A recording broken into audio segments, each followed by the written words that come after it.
What's going on, ladies and gents? DangerBoys here, bringing you guys today some Rainbow Six Siege gameplay with the new operators that were revealed on the Twitch live stream for the Pro League. What can I say? The Pro Leagues went pretty well. Oh no, the gameplay went well as well. So this video is gonna be a little bit different, well, different style, I should say. There's gonna be sections where I'm just gonna let the developer from Ubisoft speak. She's a pretty French lady. Mind, you know, her English isn't the best, but you know, she does well. I'm gonna let the segments of her talk about the map, the operator, stuff like that, and then once they cut back into the gameplay, where it's just the team communications, where you guys aren't missing like anything important. All you hear is people saying, "Oh my God, there's a shotgun, it's gonna kill me," pretty much. That's pretty much it, and then I'll give my thoughts on the operators, the map, and everything else, and then I'll probably leave in some other sections where they continue to speak upon the operators, and then the video will roll out. So, yeah, so I'm going to let the French lady cut in, and then we'll talk about the operators here. Hello everyone, I'm Jen, Product Manager on Rainbow Six Siege, and we are so happy to be here today to talk about, at last, Operation Coloring, our latest title update in the game. I know that the chat has been talking about it for a while, and at last we will be talking about it, and we're gonna have a live demo in a few minutes. So this time we will be, like every other post-launch season, bringing you 2 new operators as well as a new free map available for everyone to play as soon as the update goes live. This time we will be bringing you to Brazil, our latest location, and you will be visiting the Favela map. Basically, in the favela map, it is tightly packed homes, as you can see on the screen, that kind of creates a maze-like structure. You're gonna have to learn about it to be able to navigate through it from rooftop to rooftop and house to house. We also switched things around with destruction. This time we have went with outer shell destruction. This is gonna make attackers and defenders have to rethink how they enjoy the map and play the game and change their habits. We also have brought in 2 new operators, so let's go check that out right now. We have 2 new Bope operators for people to enjoy. So as you can see right now, we have CAPITAO as well as Caveira that you're going to be able to play. So let's start with CAPITAO first.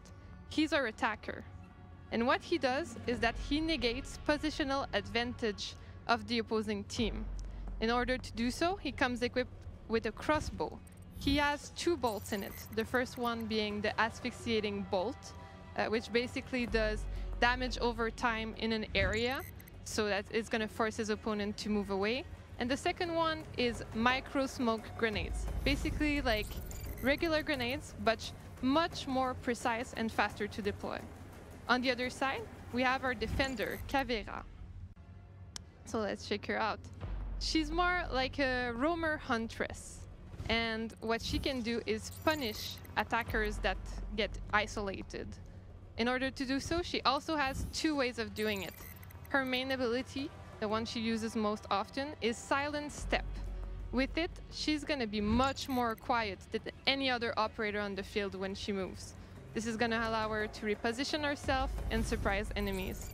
The second ability she has, which is much more high risk, high reward, is called Interrogation. So if she finds an operator in DBNO, she's going to be able to interrogate him or her to reveal the position of their whole team to her team, giving a big edge in battle. But it's really tough to pull out, so it's quite exciting when it happens. Finally, another big thing that we did with this update is that we launched the health program. This is really important to us devs because Rainbow is growing right now, and we wanted to make sure to solidify its foundations so that we can keep building on the long term on our game. And as you may have heard in the last couple of days, we finally launched our BattleEye anti-cheat client side in beta, and we're super stoked to do that because we know the community has been asking for it, and right now we feel pretty good about it. I'm pretty happy. And right now, as you can see, I'm joined by JB Al, our game designer on Rainbow Six. Hey, JB. Hey Jen, how are you? I'm doing great. How are you? Great, very happy to be here. Yeah, so it's a really special moment for us today because we learned, as looking at our numbers, that not only are we having the biggest viewership we've ever have, but we never had so many players in one day playing the game in Rainbow Six. And Absolutely. after 3 seasons, it feels really special for devs to learn that. Like, Yeah, absolutely. It's a really exciting feeling to see that the game is actually growing. I'm so stoked. do you want to talk about the other improvements we made to the health of the game? Yeah, sure. So like you said, the biggest one is probably Battle Life. For the PC scene, I feel like it's going to be a game changer. Like it's going to secure probably the ranked playlist mostly. But there's a bunch of other things that we did that I'm really, really proud of. One of them is like the accuracy of the kill cam is going to get much better. We're going to replicate the field of vision of the killer so that you get a much better idea of what exactly happened when he killed you. And there's a bunch of other improvements, and one of the very important ones I feel is the solutions that has been brought to the body clippings through the walls, for instance. Yeah, for sure. Like, it's a complex technology that's been developed to kind of prevent most of the situations where it's happened. It might not be like entirely perfect, but it should eliminate like most of the occurrences where. Yeah, where so it should be much better than before. Yeah, it should be much better. And like with any health-related thing that we're working on, it's always going to be a work in progress, basically. Because I mean, you can always be better in life, right? So we strive to do as best as we can, and we're not giving up, and we're going to keep going and taking feedback from the community. And absolutely, I'm really excited for everyone to see the new ups, the new map, and all the new improvements that we brought to the game. We're going to be discussing this in the panel right after the live demo. Right now, they're still setting up. It's going to take like 1 or 2 more minutes. And meanwhile, you can chat with us. Exactly. So what's your favorite thing that we added onto Season 3, JB? I gotta say, it's probably the map. The way it's played out is super different from the maps we have so far because of the auto shell destruction. Like the whole approach from the attackers, you have to be very careful. Like you really have to be looking for all the people that defenders might have prepared. But at the same time, on the other side, for defenders, it's really, really risky if they try to camp too much inside the objective room, because basically they can thermite the whole wall, they can ash it, they can sledge it, they can use lots of ways to get lots of line of sight. Well, they can CAPITAO the wall, but they can CAPITAO the position. Yeah, exactly. Smoke it out, and so it's really a very roamer heavy map with lots of way arounds, lots of things to learn, and a lot of destruction to play with. So I'm really excited about the map. And do you think any operator is like best fit into this map? Like, who would you play on this map?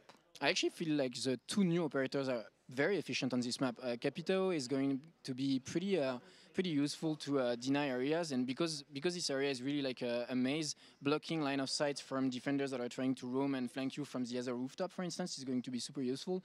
And at the same time, Caveira, who is really specialized in lurking, is probably going to be pretty strong too, because if she finds a close quarter and like, I don't know, a sledge that's flanking or something like that, she can punish the other team really, really hard. All right, cool. Well, the demo is ready, so we will see how they use the new operators in the new map. Let's check out who will be playing the demo. We have quite a cool lineup for you. First off, the one you will be following throughout the demo, you're going to see his screen.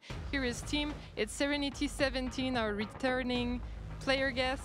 Next to him, we have Macy J, also known as Matt J. Next to him, you can see that we have Punji Stick, our commentator from the Pro League, and finally Ashlyn, as well as Lol Renene. They seem to be ready, so I think we're gonna kick it off, and we will see how it goes. So let's see how it goes. Let's enjoy it. Good luck, have fun, guys. Oh, all right, we're jumping into it. Hello. All right, so as you heard the lady talk about her operators, they are definitely a unique bunch of operators. First, let's talk about the attacker himself, CAPITAO, I believe it's called, CAPITAO.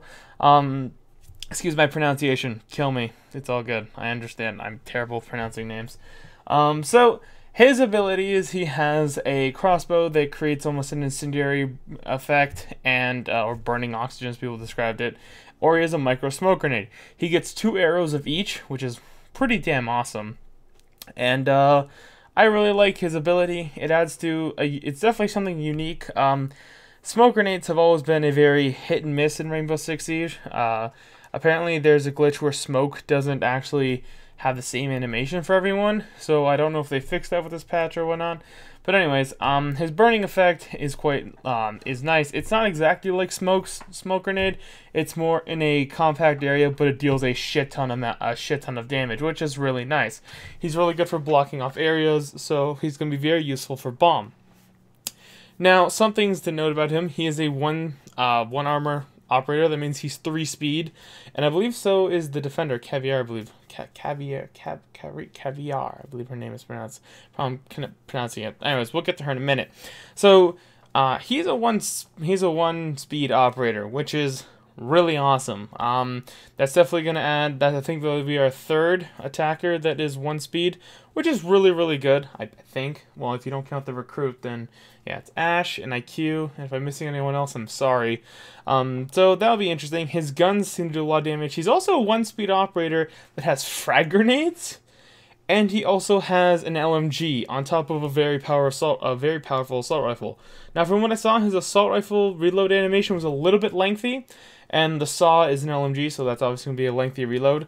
But although IQ does have the same LMG, or has an LMG like he does, IQ's LMG is only 50 rounds compared to Capitao's, I'm sorry if I'm saying his name wrong, where he has around 100 rounds and another box to reload with. So he almost, he has more ammo to expend in one box to our IQ is to continuously reload, but her reload is much quicker. So I'd like to see those people that like to rush with IQ's LMG, if they're going to maybe swap over to this guy where he has a gadget that's more useful now, and he also gets frag grenades, and he has a machine gun. This guy's going to be a very aggressive rusher. Something I'm looking forward to. Absolutely looking forward to. Next up, we have the defender, Caviar. I believe that's how you say her name. Excuse me if I'm wrong once again. So her ability is to interrogate people when they're downed. You don't actually have to have the ability open, the silent step. It just allows you to travel, quietly. But with that, when you're using silent step, you can only have your pistol out, which her pistol always downs people. It can kill them when they're down, but it can down you. It's not a one-shot down. It is a powerful pistol, but it only downs people, so she can get up there, interrogate. Once the interrogation's done, she slits your throat, bada bing, bada boom.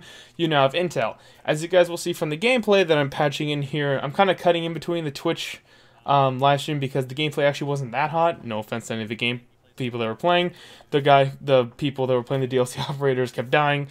I mean, I don't know his skill and ability, it was just he kept dying a lot. So they did show some other pre-saved gameplay that they had, so I've been showing that in between. As you can see, she puts a knife to your throat where your teammate's at. So for a couple seconds, you can see just the icon of who they are above them. It doesn't show you how close, an outline of them. It's just a simple dot of where they are and who they are, and that's about it for a couple seconds, which is really nice. I like that. It doesn't give too much information away, but it gives enough information to help your team set up, to properly set up once the phase is going on. This will also promote people to travel in packs now, which is really nice. Watch your 6, very important. Just overall things that people should be doing as they are already, but I guess now it's more emphasized because you don't want to get interrogated, and now your whole team thinks you're a shithead. So yeah, with that being said, how do I like both operators? Oh wait, I didn't talk about her gadgets and her speed, my bad. She is a max speed operator, she has 1 armor, so she will die very quickly. Her weapons are the SPAS 15 semi-auto mag-fed shotgun, which apparently people are saying is overpowered. So that's horrifying if we're going to have another, Super 90 before it was nerfed, and it's going to be mag-fed, which means it's going to reload really quickly. I'm assuming the fire rate will be slowed like the Russian mag-fed shotgun. But overall, I'm definitely fearing that shotgun. And then the SMG didn't look that bad on its own. And she only got 1 option for pistols. We saw that suppress thing that downs people. She has a nitro cell or barbed wire. Now for barbed wire, I actually might swap between using barbed wire with her a lot, because to take advantage of her ability, you need to know where people are. And the great thing about barbed wire is that people who get distracted to break it, they get stuck in it, so they make noise. It's just audio cues to help people. That's why people use barbed wire. It's just an audio cue so you know where someone is.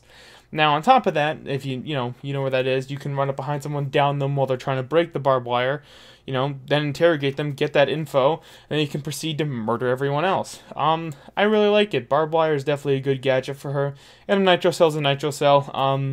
I guess it's just to add for destructibility on the new map Favela. Speaking of Favela, let's talk about it. So, as the French lady said in the beginning, it is a very destructive map. And as you can see from the gameplay, you don't even have close to enough reinforced walls to tear or to reinforce everything. Now, something I also noticed is it didn't seem the floors were all that destructible, so maybe it's just on a same level basis of destruction, which is really nice, because the level of destruction is ridiculous. Like, there's points where if the attackers are coming to you, the outside walls can just be ripped out, so Pulse is going to have a field day on this map. Overall, it's a very shotgun-oriented map, so as I said before in a previous video when I talked about these operators, even attackers use those semi-auto shotguns, Thermite, bring that M10, it's going to be a good idea in the long run. Unfortunately, no one else gets a really good shotgun on offense. Actual Dragon Tears really likes the French shotgun, so I'm not a big fan of it, but hey, it's everyone's personal preference for what gun you guys like to roll. That's pretty much about it for what we've learned today. Who would I say I'm most excited to play? I don't necessarily know. I like Capitao's whole Capitao. I like his gadget seems very useful. It seems like I said, very strong on bomb, blocking out those routes for people to run up. His weaponry is amazing. Caviar, kind of same thing. These operators are definitely going to bring a new level of teamwork that I'm really glad is going to be in there. A new level of aggression for people that like to play aggressive. And overall, I think these were very, very strong add. Overall, 2 operators. I guess I totally avoided my question. Do I want to play more? I don't know. I'm interested just to try them both and see how they come on launch. Hopefully we don't have... apparently, what they've been saying the devs were is if you're not a very experienced player, you're not going to be the best with these two. So, I don't know. Let's see how that pans out. Other things that were stated in the live stream that I think I'll leave in a section after, they talk about the super realistic mode where the ammo counters are just magazines, so how many mags you have left and all that jazz. We have, there's like no HUD, no nothing, so you don't, so no, it's literally just bare bones, just a little compass at the bottom, stuff like that. They also talked about their new anti-cheat system, things to make just general life improvements. Their new initiative called Health, where they want, pretty much they're going to beta test a bunch of things so our community can try it. And then they want to make this game as strong as possible because I guess Ubisoft was like, oh my god, this game's actually catching good wind. I like it a lot. Stuff along those lines. Overall, I have to say, I'm really excited for both these operators. I'm going to let a little bit more of the commentary cut in for what they talked about after the gameplay, and then the video will roll up. So I'm the Dangerous Moose. My commentary will cut out here. Enjoy the rest of the video, and I'll see you sexy beasts in the next episode. Peace. Oh, actually, wait. The full review of both operators I will have probably during the week. It is Operator Week with Thunderspear 9, so we'll be uploading our operator ideas that we do, 100% fan-made, stuff like that, but I'll upload on top of that week as well. Oh, now without further ado, I'm the Dangerous, and I'll see you sexy beasts in the next episode. Peace. You can shoot through a corridor, through a room, and make it a lot more precise. And then the incendiary, you're able to trap individuals or trap the defenders into particular areas of the room or keep them out. Yeah, absolutely. You had actually a very good demonstration of the power of Capitao. I think it was during the first round where you were planting and you were blocking the whole stair. It was very hard for them to retake. They had to pretty much move around by the other area, which made it a lot harder. So in terms of roaming, it's very, very useful to block the retake. Yeah. Can someone explain to our viewers what's the difference between like smoke and Capitao smoke? Except like I know that one is attacker, the other is defender, of course, but how are they different in terms of what they do? So Capitao is like long range. You can like pretty much any range you can shoot from, and you can make like a small murder hole in the wall, and you can get that crossbow in there. But it does a lot more damage, but it's really small area of effect. So basically, you're gonna use it in 2 ways. Either you see like someone behind a deployable shield, you shoot him, and then he has to run away, and you kill him. And the other way you could use it is like long hallways that are really tight, like in Favela. There's a lot of those, and you can trap people in kind of awkward situations. They have to get out of, like, you know, it's really tough. Like staircase as well. Right. Like I blocked that guy, and he had to go outside and take the super long way around the Favela, which is just really awkward as a defender after the diffuser is planted. So yeah, it does a lot of damage. You can see right through it though. And yeah, it's very, very small area of effect. So it's more specific. You're gonna have to know exactly what you do when you use it. It's not like smoke where you can just smoke off, you know, like not really accurately. You have to like really be precise with it. But I think it's going to be very useful the higher of your understanding goes. It's gonna be hard to use for like casual players though. Yeah, it's gonna rely on map knowledge a lot. Yeah. In terms of design, how did you envision it, GB, with your team? Is like is the gameplay you're seeing going along with what you guys were expecting? Yeah, absolutely, absolutely. We wanted to have a guy that was more on a maybe some sort of support role, add a lot of versatility. Yeah, I feel like in terms of loadout, what he can deploy and bring to the team, like he can do a lot of various things. He really has to adapt to the situation, and I think it can be useful in a lot of various ways, and we're going to be surprised. We're going to see lots of things that we haven't anticipated. Yeah, I mean, like you said, you saw him in the support role. What I envisioned when I first saw CAPITAO was being outside, you blow open a wall, and you're using his smokes, his incendiaries, to either block off a doorway once the diffuser's been planted, or create an avenue for Thermite or whoever to get that plant down. Yeah. And that's what I see him being used in, at least at the moment. But I'm sure... As a sort of shot callers that really creates timing and windows of opportunities for his team. Yeah, I can definitely see the in-game leader on the semi-pro and the pro league teams being this new operator, and being able to play that support role and step back and realize his team and what they're doing and call those shots. And you got to try Caveira as well? Yes. How did you feel about that? How did you feel about the silent step? So the silent step I really liked. One of the things that I do, I am oftentimes the lurker for a team, and so one of the things I like doing is trying to be as silent as possible. But with Caviar, it's a lot easier to do that now with that silent step. And on top of that, you're not just able to kill the enemy team silently, but you can now help your team no matter where you are by interrogating. And so that feature I think is really awesome, and I'm looking forward to seeing how it develops. So, yeah, we got to see it in action with you. Yeah. So the silent step is actually like it's pretty good for like normal play, but if they have really good headphones, they can actually hear you pretty well. It's not muffling your sound completely, and so you can't really be like reckless. Like you have to still be really careful. But I think Caveira will be literally like the definition of a pump stomper, because against pro teams, it's going to be first harder to survive roaming. Like they're just going to drone you and 5-man hunt you. It's going to be harder to isolate that guy, kill him without a headshot, like without him killing you first, because headshots are really important. And then get that interrogation and then get kills with that interrogation, because if they're smart, they're just going to know that Caveira downed someone, they're going to group up, pre-fire the common angles, get out of there. And so it's going to buy a lot of time at a pro level, but I don't think it's going to be game-breaking.